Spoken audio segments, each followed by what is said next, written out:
OTAs is officially underway, and we got our first look at the San Francisco 49er veterans, rookies, all that good stuff mingling together. But we also got some unfortunate injury updates. So, what we are going to do is we're going to go over some of the sights and sounds from today's OTAs.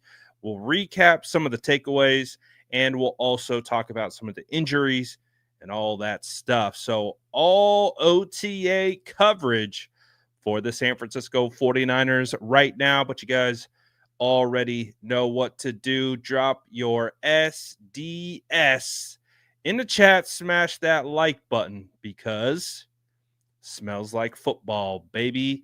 Let's go.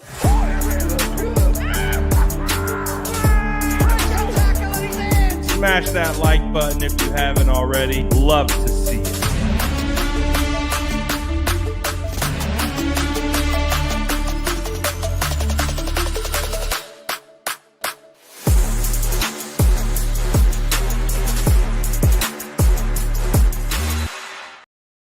What is going down, Sourdough Squad? We are back, and man, it's good to see the 49ers players back out there on that field, getting ready to go. You got 49ers checking in. You got Isaac Guerrero.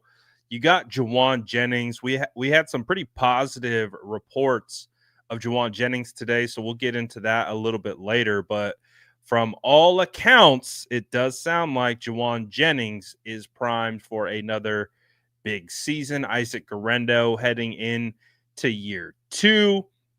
And like I said, a big portion of what we'll do today is we'll go over some of the sights and sounds because we got 49ers back on the field. And boy, do you love to see it. So let's keep going. A bunch of stuff today. Obviously, we got to see the former 262nd overall pick, Brock Purdy, who is now the $265 million man out here throwing. Of course, just great to see this video, courtesy of 95.7 The Game. And I was talking about this in the previous video I made about this, but it's cool to see Brock, but it's also wild to see Mac Jones because that's Mac, number 10, walking into your frame. And because, as we all know, we all covered that 2021 draft with the San Francisco 49ers trade multiple first-round draft picks. Is it Mac Jones? Is it going to be Trey Lance? Is it going to be Justin Fields? It ends up being Trey Lance. And, I mean, just it's the perfect encapsulation of how insane the NFL is and just how nothing is linear. Everything is all over the place. You could think you got everything right, and then the NFL will flip it on its head. And now we have Mr. Irrelevant, who is the $265 million man. You got Mac Jones as the backup. It's just crazy. But again, great to see Brock Purdy out here. Looks like he's moving well. Aura is through the roofs, just beaming with positive energy. You love to see it. Got to love a good franchise quarterback sighting. And I think one of the cool things about this is that the 49ers, they have been, not the best when it comes to contract drama. And so, boy, oh boy, how cool is it to know we got no George Kittle contract drama, we got no Fred Warner contract drama, and we got no Brock Purdy contract drama. That could have been. There's an alternate universe that exists. That's all we're talking about today. Is this player not here because he's under contract? Vibes are down, etc. You had George Kittle actually say that the vibes are immaculate today. So I like to hear that. And again, a big hat tip to the 49ers for not dragging this through the mud, getting it done, and getting the guys paid. So I'm happy. I'm happy about it. And I do think the vibes are immaculate right now for the most part. There's a little bit of some down vibes due to injuries, and that will come up naturally. But let's continue to rock through. Of course, George Kittle getting ready for a big season. Obviously, he got paid this offseason as well. But just so great to have him back in the mix. This video also courtesy of 95.7 The Game.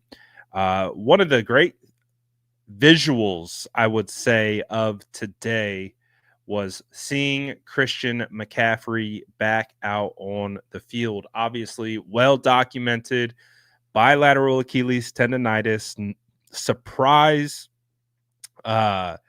inactive right before Monday Night Football against the Jets last year, caught everyone off guard and by surprise. And we actually didn't see him for weeks, months. And the injury just really became a huge story. And then we finally got CMC back on the field. And just as he was getting back to form, he goes down with a knee injury against the Bills. And it was tough. It was definitely tough to see. But what was great to see was CMC back out on the field, making some cuts, and just looking springy, looking spry, at least from the video clips that we've been able to see. He looks like he's moving good. Looks like the cuts are still there, and everyone's happy to see number 23 back out on the field for the San Francisco 49ers. I thought in this, this is one of his like sprinter warmups. He looks pretty bouncy. I think CMC is looking good out here, and I'm pretty excited about it because obviously with Christian McCaffrey back in the fold, the San Francisco 49ers offense is so much better off with Christian McCaffrey back there. He makes everyone better. He makes the offensive line better. He makes Brock Purdy better. He makes Kyle Shanahan better. He makes George Kittle better. He makes everyone better on the offense. So just happy to see Christian McCaffrey back out there, back in the fold. According to Kyle Shanahan, he is healthy as he can be. That was a quote from Kyle today. So based on, I guess he can't be any healthier than where he's at. So CMC looking good. Another guy who's looking good, Michael Williams. So Michael is going to be a force on that line of scrimmage. I still am curious to see how he is going to hold up as a pass rusher on the edge. But when it comes to owning that line of scrimmage, he has great first step explosion. The power is absolutely there. You see the long arms. He's going to be an interesting specimen for the San Francisco 49ers this year. He will most likely play a ton of snaps. So great to see just these little clips, man, give you a nice little indication of that get off. What does Chris Kosuric call it? The GTFO, get the F off. I would say that this score is high based on this rep alone. It's nice. I like it. Now, I will pull up a clip I saw in a little bit if we get to it. I think it was Kevin Kruger posted it. I think his dad took the shot of them doing some drills around the hoop.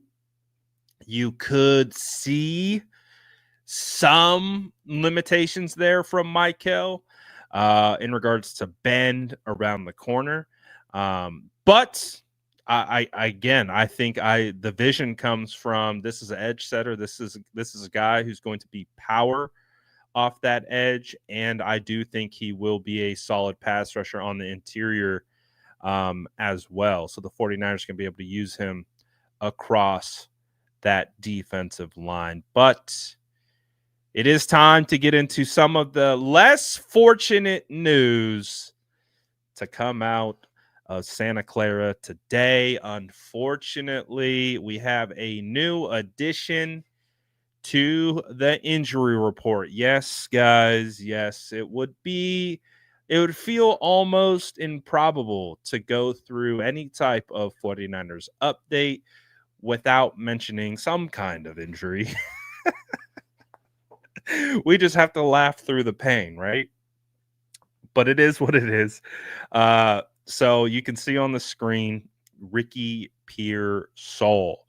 So, according to Kyle Shanahan today, Ricky Pearsall tweaked his hamstring and doesn't look like he will participate in the remainder of OTAs, and actually does look like he will miss mandatory minicamp as well. So, what does that mean? We likely won't see Ricky Pearsall until training camp, and those hamstring injuries, boy, are they tricky. Those soft tissue injuries like that can really linger on you. The hope is that there is enough time between now and training camp that Ricky Pearsall will be able to get some rest and things of that nature. But it is unfortunate because, yes, Ricky Pearsall had an insanely unfortunate situation happen to him last year. That was outside of his control. Not saying that these injuries are inside of his control, but he was dealing with some injuries last year before the incident, and he missed all of training camp, or the majority of training camp. He missed the all the preseason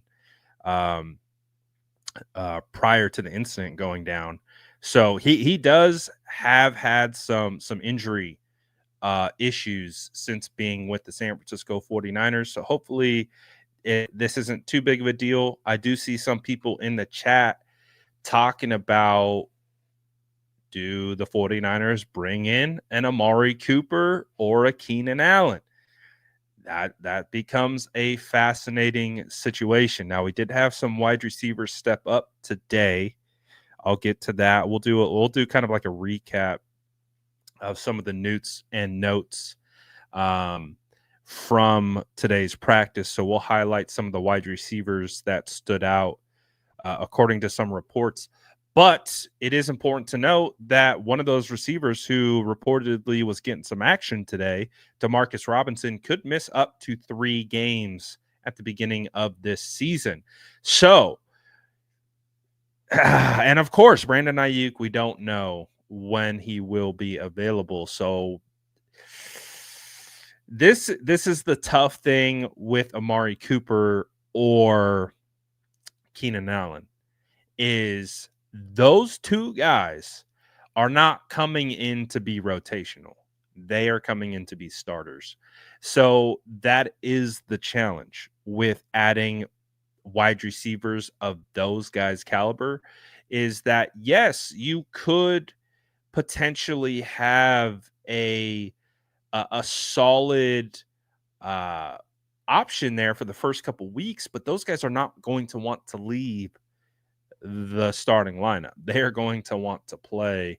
So I don't know. I think, if anything, if the 49ers are going to poke around the free agent market for wide receivers, I don't know if it will be one of the top heavy names. It might be someone more in that kind of middle tier. And we can address that, and we can talk about some names later on, but I do want to get through the update because unfortunately there are more injuries, but we did get some, again, good news. I kind of mentioned this earlier. According to Kyle Shanahan, he said right now Christian McCaffrey is as healthy as he can be. So I would consider that to be good news. And of course, we'll be monitoring the injuries all throughout training camp and the season, of course. But it is a good sign for a lot of people. This one took me by surprise. Ji'Ayir Brown reportedly had a procedure on his ankle, and he will likely be out until training camp. Oh, boy, this is the one where this takes me back Was it? You guys I might need the help from the chat. What was the year where the 49ers pulled Dre Kirkpatrick, and I don't know why I always blank on his name when I'm thinking about him, because he left such an impression on me from that season. Josh Norman.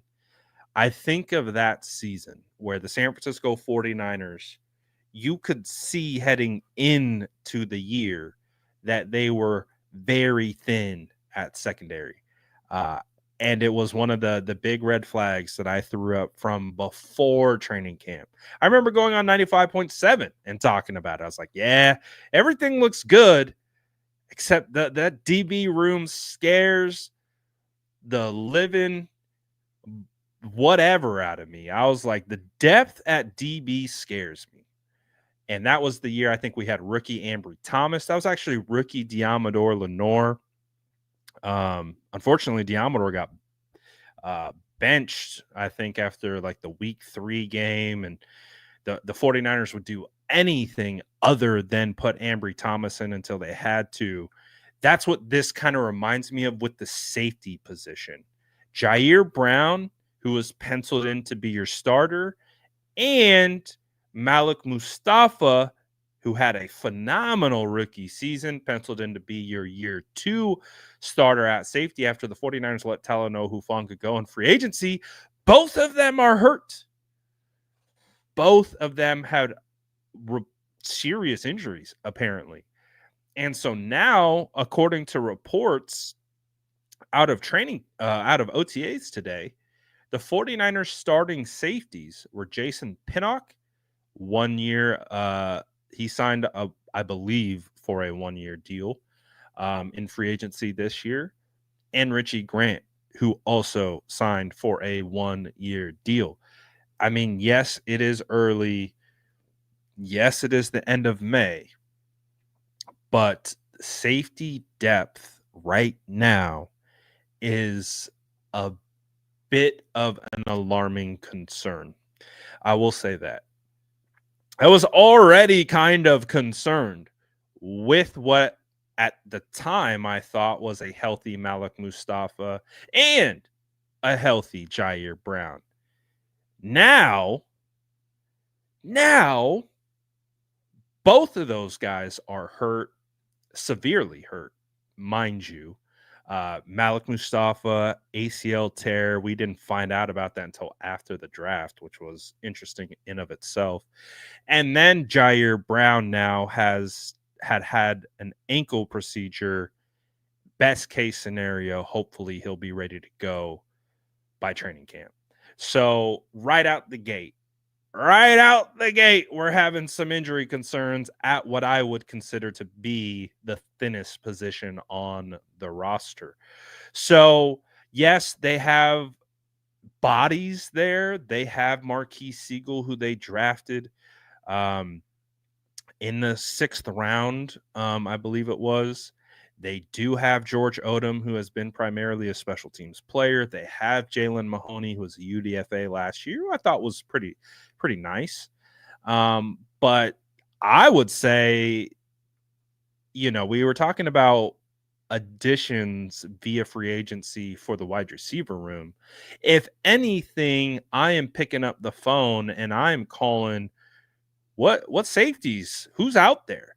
What safeties can come in and help the San Francisco 49ers? Because that might be the path that they need to start looking at. And as well as that, defensive ends, specifically pass rushers, is hopefully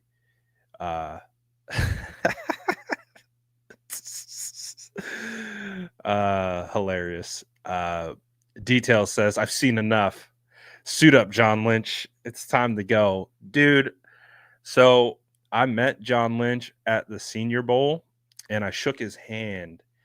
And, bro, I'm telling you, dude, like, this muscle I get. He had, like, a muscle on his I'm like, in his grip. I was like, geez, John. I just wanted to shake your hand.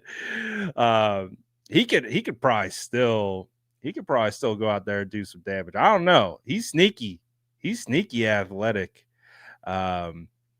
He might be able to. No, he probably can't. But in all seriousness, I think the joke of it does speak to the fact that might be time to be making some calls here, maybe. And listen, there really is some decent veterans available if we're talking about safeties, man.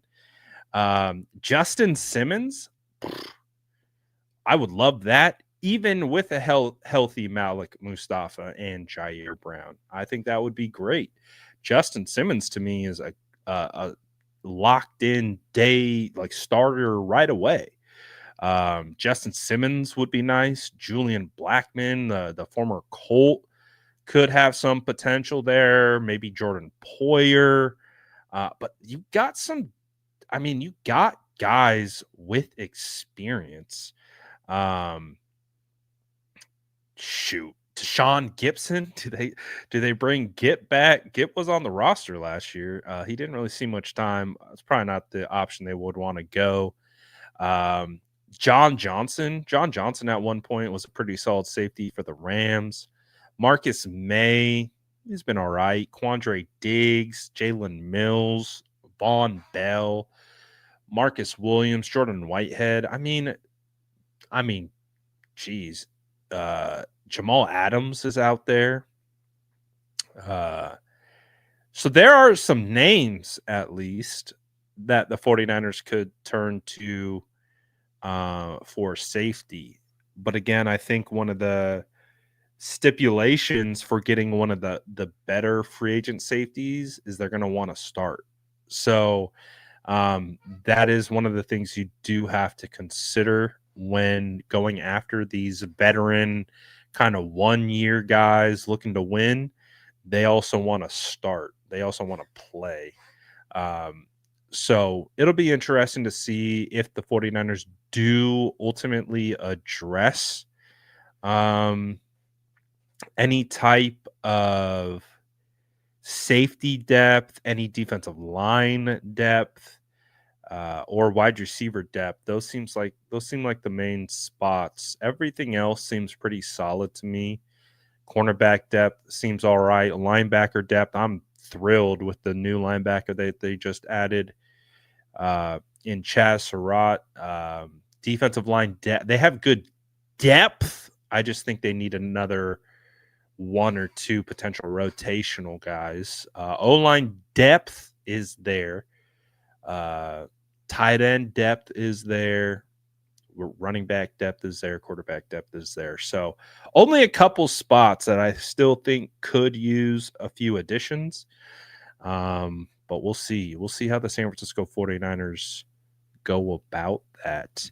I want to go through some of the notes from today. I think one of the guys who does it the best, and again, this also goes back to when I go to training camp and cross-reference notes. Nick Wagner of ESPN, I think, does a phenomenal job of highlighting key elements from either OTAs, mandatory minicamp, or training camp. I think Nick Wagner is phenomenal. And again, like, I trust Nick because I trust myself. And when I trust myself and then I compare my notes to Nick's notes, and I'm like, yeah, we're aligned with how we saw that, I feel confident. So over the years, I feel fully confident in taking Nick Wagner's reports, and he does these awesome extensive reports. So make sure you go follow him on X if you're not already. But he does, in vetting reports, Nick Wagner's up there at the top. So I want to get through some of his notes. He had some good notes too to discuss. All right, let's start at the top. He gives us a friendly reminder. He said this is voluntary.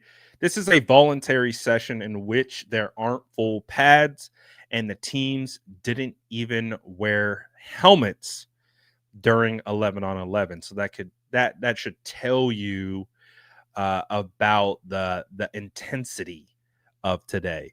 So he says any sweeping conclusions now are, all caps, way premature. Here are some of the guys that he did not see at practice today. No Trent Williams, Brandon Ayuk, Ji'Ayir Brown, obviously. Curtis Robinson, not out there, which, you don't love to see from Curtis Robinson because he has been injured a lot throughout his career. So that's an interesting one. Same with Andre Dillard, who the 49ers did sign at offensive tackle. No Trent Taylor, Yetur Gross-Matos, or quarterback Curtis Rourke. Obviously, we know what's going on with Ricky Pearsall, and he said, guys, either watching or working on the side, Malik Mustafa, George Odom, Marquis Siegel, defensive end Robert Beal, which is not what you want to see there. Defensive tackle Evan Anderson, Ross Dwelly, who is back with the team, Jake Tonges, and defensive tackle Alfred Collins, who I still believe remains unsigned. So no Alfred Collins signing just yet. But hey, we'll see. So those are the guys that weren't here. Kyle Shanahan was asked about Trent Williams' absent. Kyle said that he was here for the first part of phase 1, and he does expect to see Trent Williams back for mandatory minicamp. So, and we did get a very rare Trent Williams workout video yesterday where he was working on stabilization. I posted that to the platforms. So you did get Trent Williams sighting yesterday, which honestly is rare in the off season. He's pretty low key when it comes to that. Let's see, what else were some of the notes? He said George Kittle, Christian McCaffrey, Nick Bosa had a bit of a reduced workload, but also participated in individual drills and some of the no helmet 11-on-11. Said Fred Warner watched from the side and did not participate at all, which again, not a big deal for this time of the year. This is one that I like. I like this update. He says it looks like Ben Barch will get the first chance to win the left guard job. He said he looks healthy and ready to go after the ankle injury that cost him the end of the 2024. If you guys remember, I did a film breakdown of Ben Barch versus the Bills. Honestly, that game that Ben Barch had against the Bills was one of the best offensive line performances of anyone on the 49ers offensive line all season. Yes, that includes Dominic Pooney. Yes, that includes Trent Williams. Ben Barch was cooking against the Bills in that game. He was going up against first round draft pick after first round draft pick, Ed Oliver, Gregory Rousseau. That defensive line for the Bills is no slouch, and he was cooking. And I was like, what is happening? Why has he been in all year? Because no disrespect to Aaron Banks was not good last year. By far the worst year as a pro for Aaron Banks for my evaluation. And Ben looked fantastic. But unfortunately, in that following game against the Texans, it was also like a good block. I think he pancaked someone, ended up on the ground, and then Debo and the rest of the pile just fell on his ankle. Basically got rolled up on. So just one of those unfortunate freak injuries. But Ben Barch has a chance to make a lot of money this year because he's going to be a free agent at the end of this season. And so Ben Barch already getting the first crack at left guard. So definitely makes me happy. Again, that's why people are kind of like freaking out about the 49ers offensive line. And I'm like, I'm not freaking out yet because I do believe that Ben Barch is has a ton of untapped potential. I think Dominic Pooney is going to take a step forward. I'm very adamant about saying that Colton McKivitz is going to take a step forward next year. And if Trent is just Trent, we're good. The only thing that I would say is really kind of up for, evaluation is Brendel. Is Brendel healthy? Is Brendel good to go? Is someone going to push Brendel for that starting job?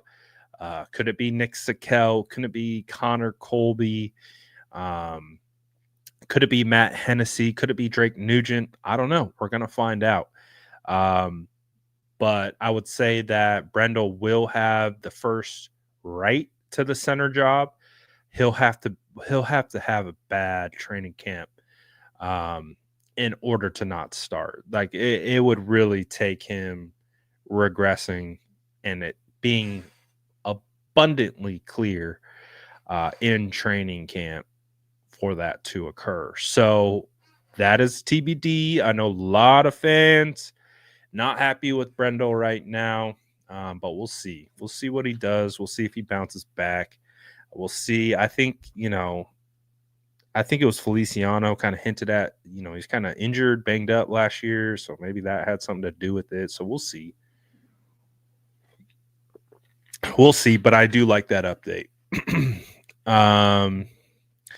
He says, so Wagner goes on to say, lots of moving pieces on defense right now.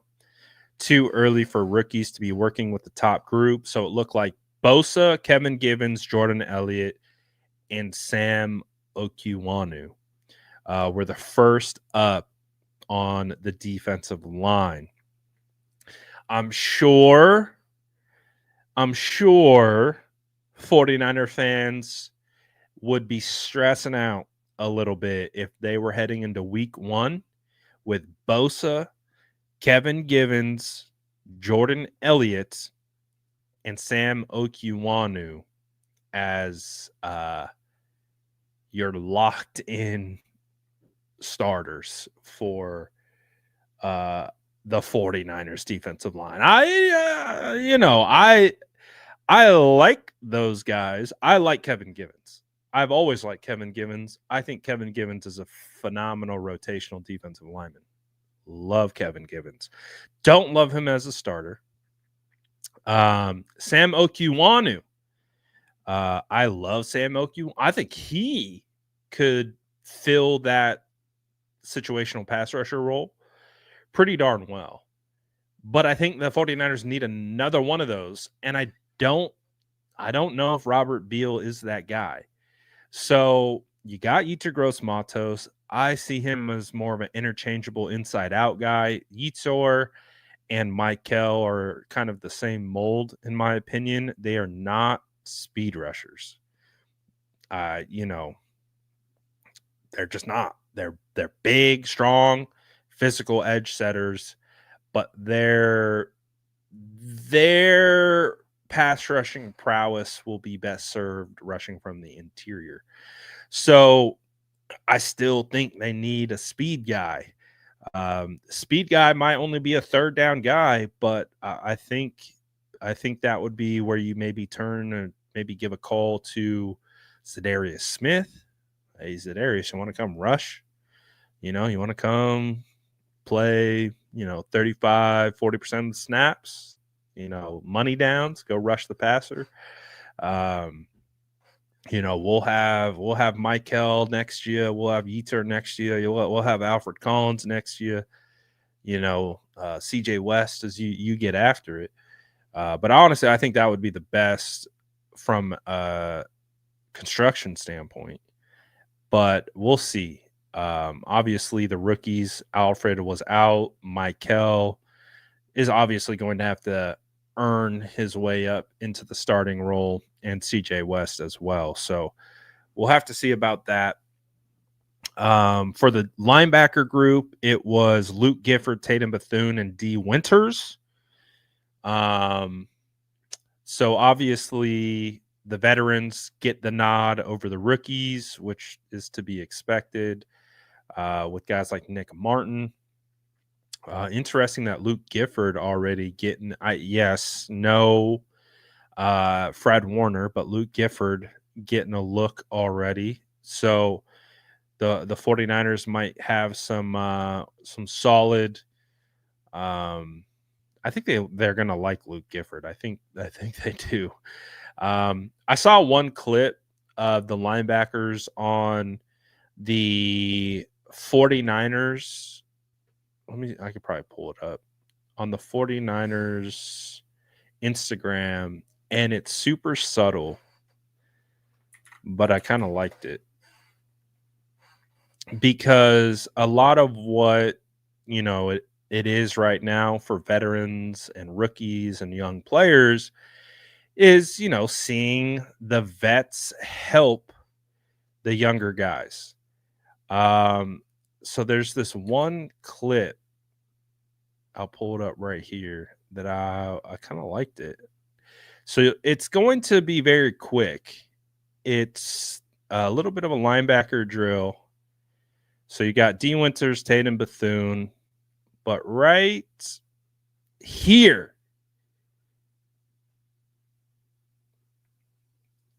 I don't know if I can zoom in on this. Yeah.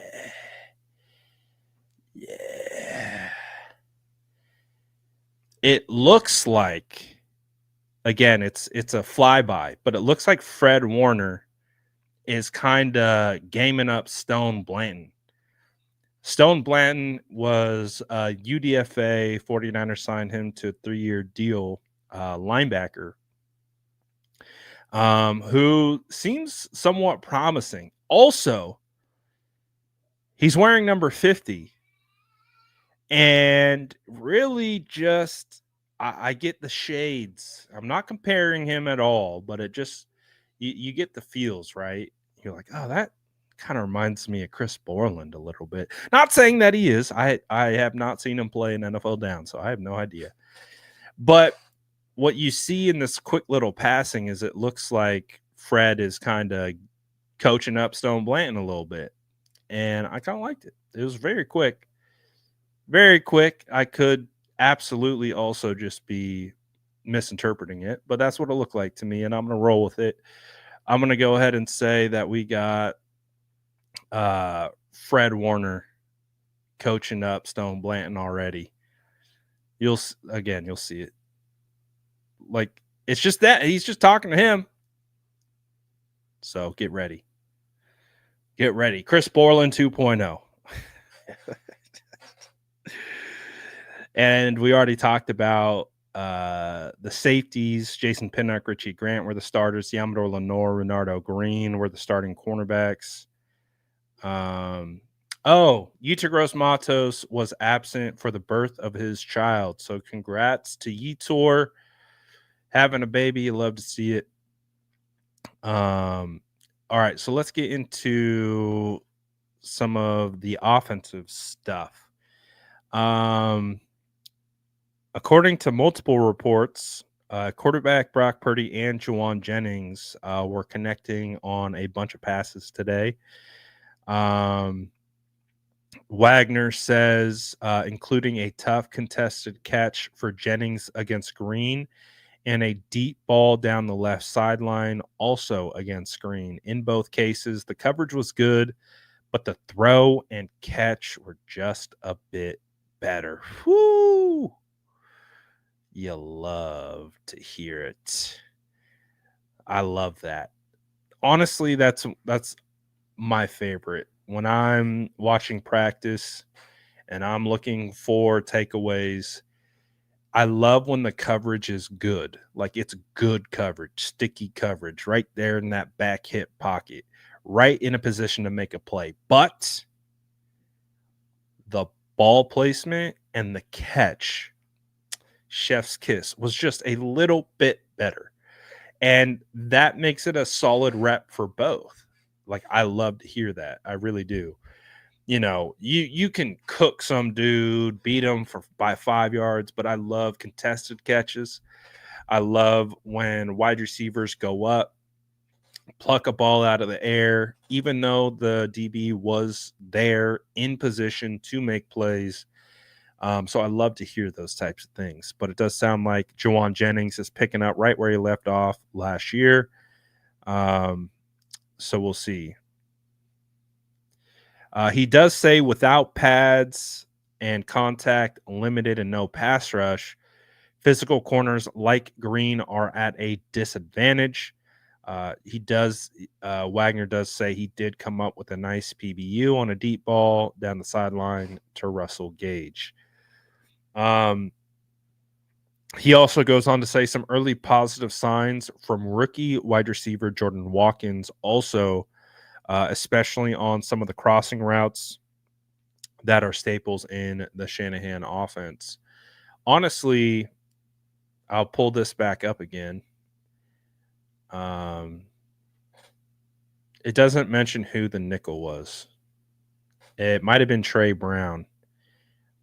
He doesn't mention nickel, but I did remember reading something else that Trey Brown made a play. Jordan Watkins right here. Dude, he's smooth. Like, he is.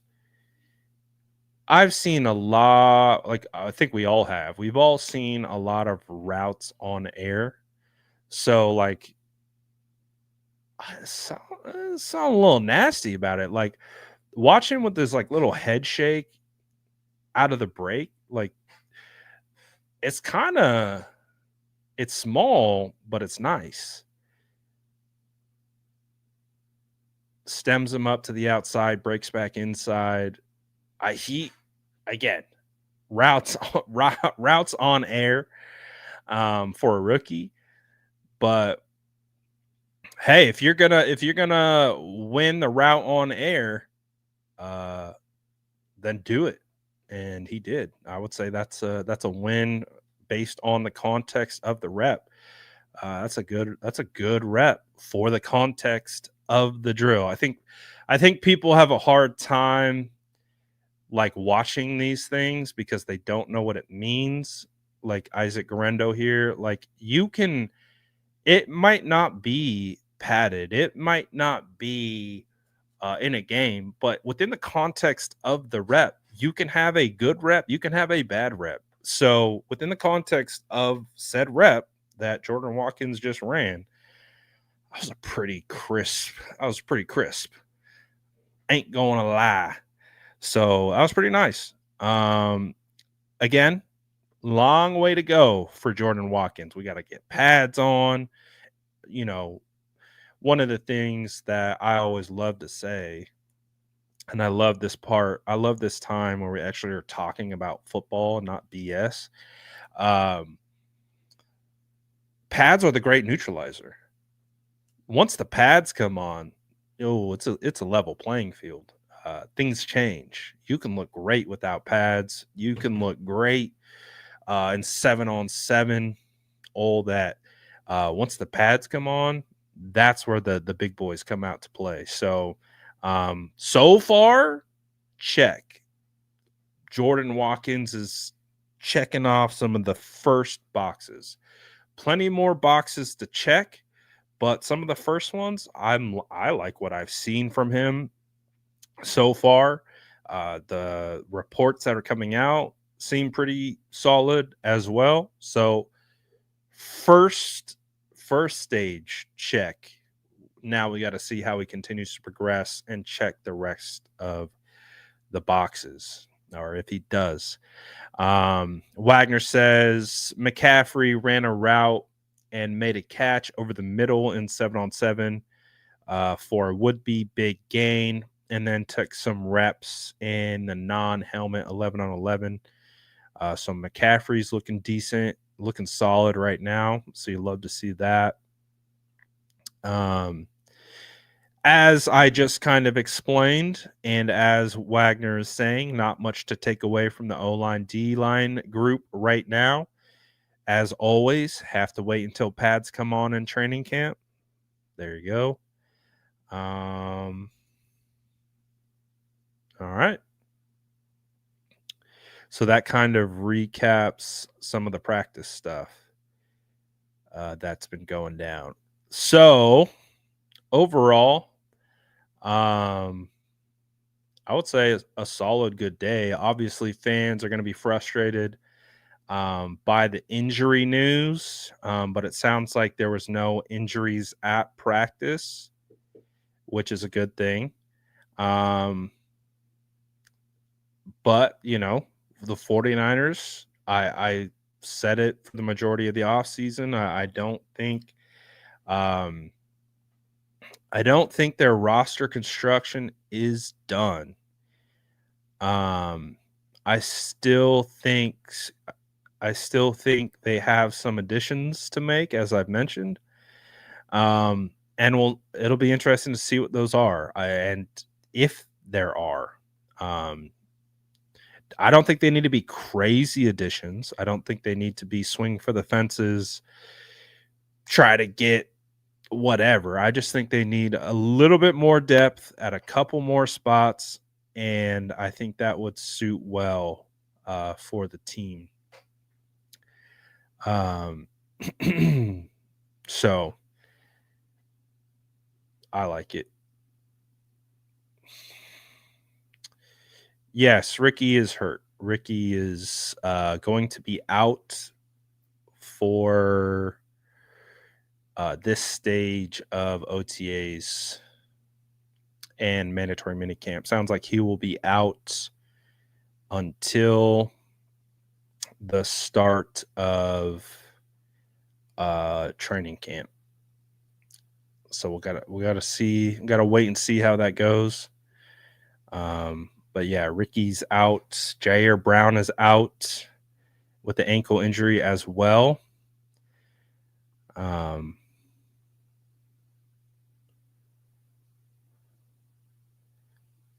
So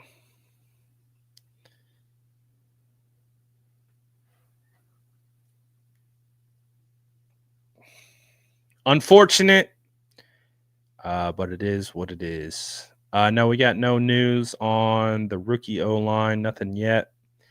Yeah, Demarcus Robinson was out there today, so he was on the field. And we'll see. We'll see what happens, man. We'll see. But I don't know if I covered it in Nick Wagner's update, but there are some positive reports as well about Jacob Cowing. So sounds like Jacob Cowing has put in a lot of work this offseason, has added some size, and I'm a big fan of Jacob Cowing's skill set. He's very fast. He's a playmaker. So if he's been able to put on some size, then that's good. And it sounds like he's put in a lot of work. So Jacob Cowing, I guess, was looking good out there today as well. So the 4th round pick, if he could take a step forward, that would be great for the 49ers. For sure. So that's what we got. It was great to have some football back on the field today. But I appreciate everyone stopping in and tapping in, just getting me excited for training camp, and definitely looking forward to that. So shout out to all you guys for tapping in today. Smash that like button if you haven't already. And we will be back tomorrow, and of course posting all kinds of content all over the place. Snatch your cookies on the way out. Appreciate everyone as always. I'm out for now, and I'll see you tomorrow. Peace.